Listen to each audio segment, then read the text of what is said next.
We want a space to be able to work for us in a particular way.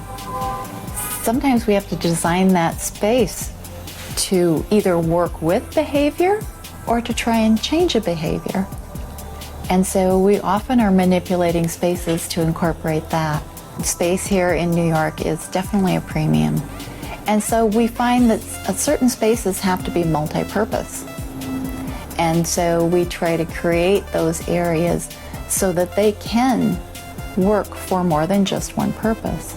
If we have other space available, we have to maximize that space. We need to make sure that if we're looking for storage, that we can maximize the amount of storage space in the space that's available to us.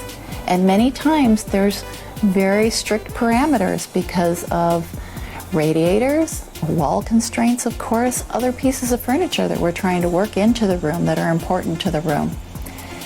But we also need to keep in mind, in maximizing that space, not to overscale this piece, to make sure proportionally it works within the room. It doesn't become too large and overpowering to the room. And so it's good to keep scale and proportion in mind as we're working with pieces. It depends how important this piece is going to be in the overall design of the room. That's the beauty of design. It is an individual, and when you have two individuals coming together, or two individuals and family members, or pets, or a particular space, all of these things have to be brought together as a whole. And so design is very personal from that level. So do we see relationships that we kind of do pattern over and over? Absolutely.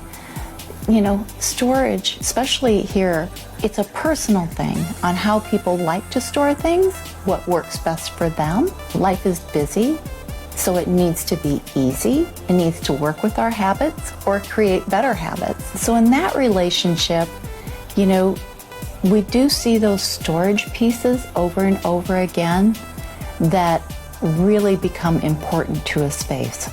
If it's going to be something that it's mostly for storage, that's important storage.